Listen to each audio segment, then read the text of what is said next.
우리들의 인생은 사실 한치 앞을 알 수가 없죠. 내일을 알면 너무나 좋겠는데 사실 내일을 아는 것이 불가능합니다. 결국에 사주팔자, 우리가 이제 그런 어떤 점집에 가서 사주팔자를 보는 것도 어떤 그런 우리가 음양오행이라고 하는 걸 이제 기반으로 해서 옛날에 있었던 그런 어떤 반복되는 역사, 반복되는 어떤 이름의 뜻, 뭐 그런 것을 가지고 미래를 점쳐본다라고 하는 거니까 사실 미래를 완벽하게 예측하는 것이라고는 세상에서 없습니다. 교회에서 말하고 하는 사실 우리 성경에서 말하는 예언이라고 하는 것도요, 뭐 너는 미래에 그렇게 될 거야 라는 것보다 성경의 원어를 가만히 살펴보면 교회를 세워가는 걸 사실 예언이라고 말합니다. 그러니까 예언이라고 하는 게 미래의 일을 점치는 것이 아니라 오늘 하나님께서 이 교회 공동체에게, 이 존재에게 무엇을 말씀하시는가를 사실 예언이라는 표현으로 좀 사용을 하거든요. 그러니까 우리 인생들이 사실 미래를 알고 미래를 잘 대비하는 건 사실 불가능한 겁니다. 하나님께서 그건 하나님의 영역으로 두신 것이죠. 그런데 우리는 누구나 미래를 예측하고 또 미래를 안정적으로 좀 안전하게 살아가고자 하는 욕심들이 있습니다. 사실 그건 생명에 대한 욕망이기 때문에 당연한 또 모습이기도 한 것 같습니다.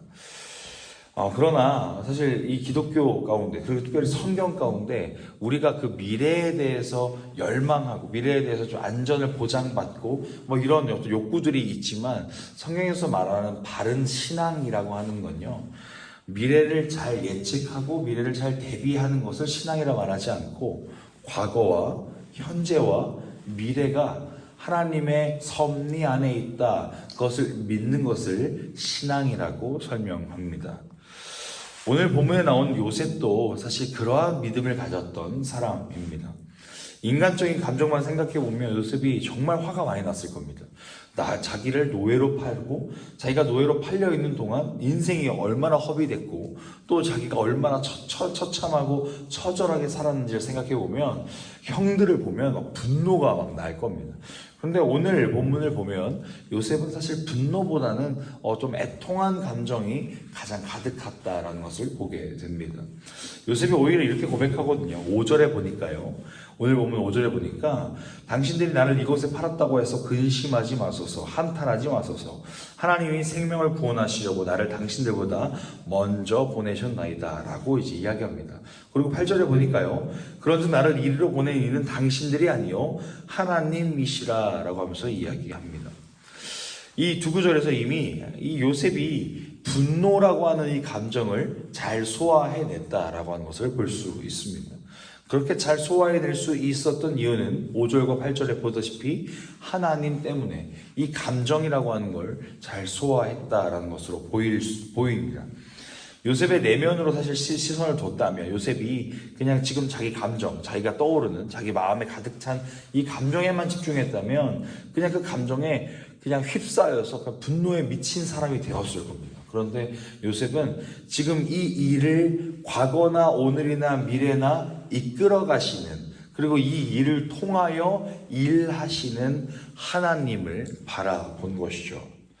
그리고 하나님께서 결국엔 과거나 현재나 미래나 가장 내가 지금 고통 가운데 처해 있는, 옥중에 갇혀 있는 상황이라 할지라도 결국엔 선하게 이끌어 가실 것임을 믿기에, 요셉은 그 믿음이 있었기에 오늘 분노라고 하는 감정이 아니라 하나님께서 하셨다라고 고백한 것입니다. 사랑하는 프리하기 성도 여러분, 우리에게 때로는 억울한 감정이 들기도 합니다. 분노의 감정이 우리에게 찾아오기도 하죠. 우리도 똑같은 인간이니까요. 당장에 하나님께서 벌 내리셨으면 좋겠다, 하나님께서 심판하셨으면 좋겠다, 하나님께서 어떤 해결해 주셨으면 좋겠다 라는 마음들이 우리 안에 들 수도 있습니다. 그런 상황들이 우리 인생을 살다 보면 빈번하게 일어나죠.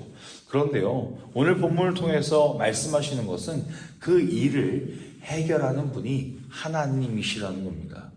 그 일을 결국에 인도해 가시는 분이 하나님이시라는 거죠. 우리에게 있는 여러 가지 상황과 환경들로 기도할 수는 있겠습니다. 기도해야겠죠. 근데 하나님, 내가 이 일들을 심판을 좀 해야겠습니다. 내가 이렇게 생각을 하는데 이렇게 좀 해결이 돼야 될 것 같은데 하나님 응답 좀 해주셔야겠습니다 라고 고백하고 기도하는 건 내가 하나님이 된 것이죠. 내가 그 모든 사건과 모든 상황과 모든 감정의 주인이 된 거예요.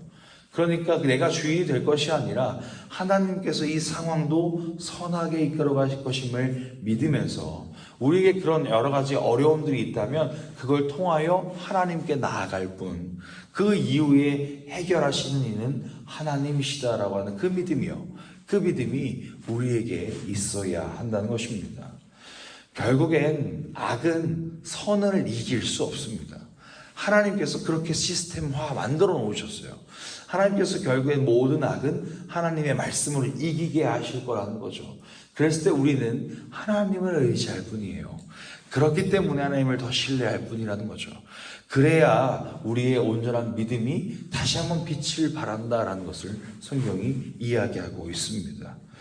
오늘 우리의 기도도, 오늘 우리의 감정도, 오늘 우리가 마주하고 있는 여러 가지 어떤 고통의 벽, 현실의 그 구성통이도 우리가 정말 하나님을 신뢰함으로 어제나 오늘이나 내일이나 내 삶을 섭리 가운데 인도하시는 가장 좋으신 하나님, 선하신 주님을 믿고 나아가는 우리 모두가 되길 주님의 이름으로 축복합니다.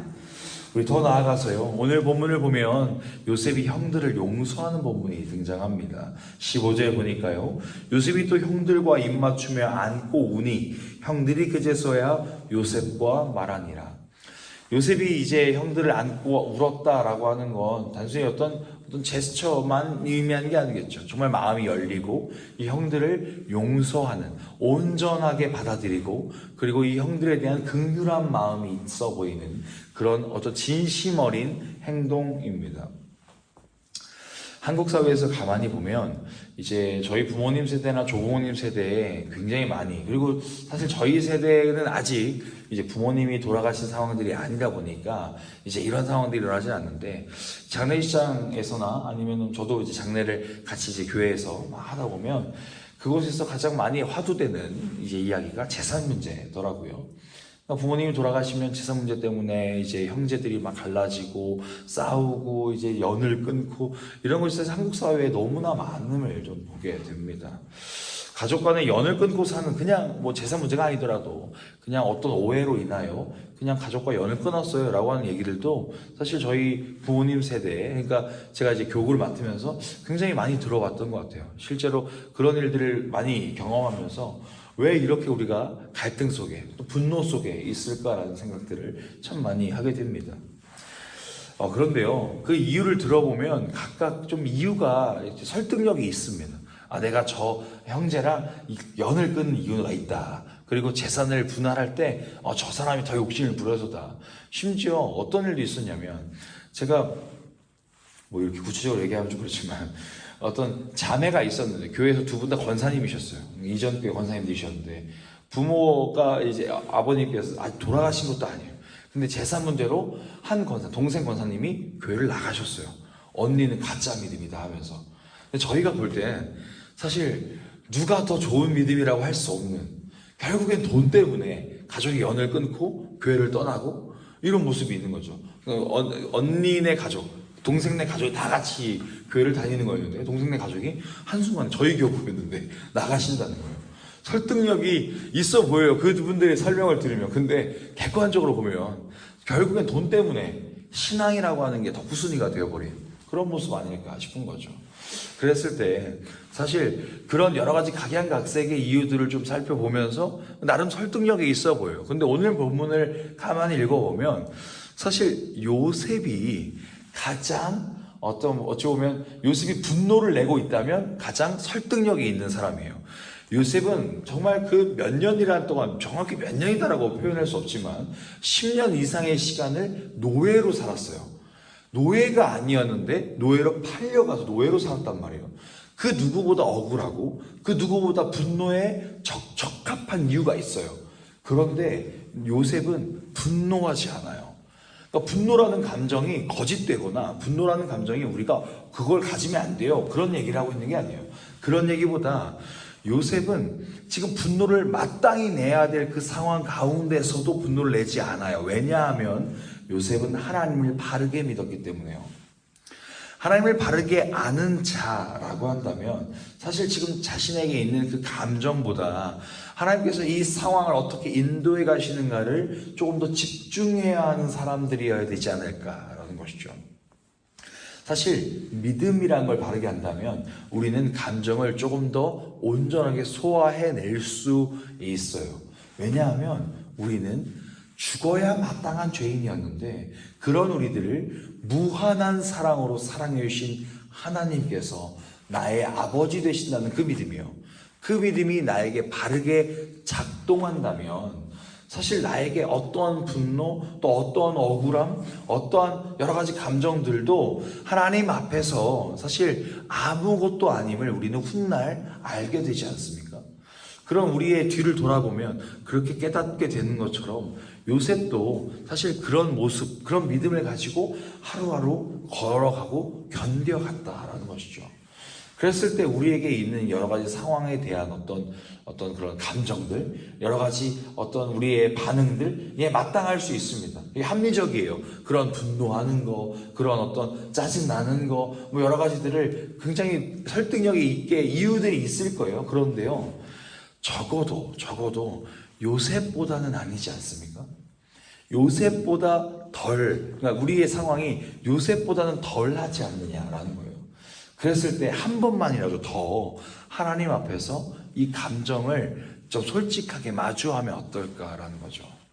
우리에게 여러 가지 감정들이 들 때 그 감정에 솔직하기보다 하나님께서 이 감정을, 이 상황을 나에게 왜 허락하셨을까? 그리고 이걸 통하여 하나님 무엇을 일하길 원하시기에 나에게 이런 상황들을 마주하게 하셨을까라는 것들을 한 번만 더 생각해 봐야 하지 않을까라는 것이죠. 그랬을 때 사도 바울이 이야기하거든요. 마음을 넓히라고요. 마음을 넓히라고 하는 건 그냥 모든 것을 다 관용으로 받아들여라 라는 이야기가 아니에요. 하나님께서 너에게 주신 은혜를 생각해 보면 너가 마음을 넓힐 수밖에 없다라는 얘기예요. 그랬을 때 하나님이 나를 이렇게 사랑하셨음을 한 번만 더 생각해 본다면 우리에게 관용, 우리에게 사랑이라고 하는 게 아주 자연스럽게 흘러 넘칠 겁니다. 그런 믿음, 그런 마음, 그런 삶이 그리스도인의 삶이다라고 하는 걸 성경은 계속해서 이야기하고 있어요. 그랬을 때 오늘 우리가 함께 기도하는 모든 기도의 제목들도 하나님 앞에서 감정적으로 기도할 수 있습니다. 예, 우리 아버지께 기도 못할 게 뭐가 있겠어요. 그런데 감정적으로 기도하다가도 딱 어느 순간 이 요셉이 생각이 나신다면 하나님, 그냥 이 감정적으로만 대할 것이 아니라 하나님께서 이 상황을 통하여 나에게 말씀하고자 하시는 게 무엇입니까? 그리고 요셉처럼 나도 마음을 넓히고 그런 관용할 줄 아는, 이 상황들을 그냥 소화해낼 줄 아는, 그냥 이 상황들을 받아들일 줄 아는 나의 믿음이 되게 해 주옵소서. 그런 기도의 고백들도 한번 고백하는 것이 또 믿음의 전진, 또 믿음의 성장이 아니겠습니까? 시작된 오늘 하루의 삶, 그리고 오늘 하루 우리의 기도의 가운데 정말 이 요셉의 믿음이 우리에게 있었으면 좋겠어요. 어제나 오늘이나 내일이나 그 모든 일상과 시간을 주관하시고 섭리하시는 분은 하나님이심을 믿는 그 믿음이요.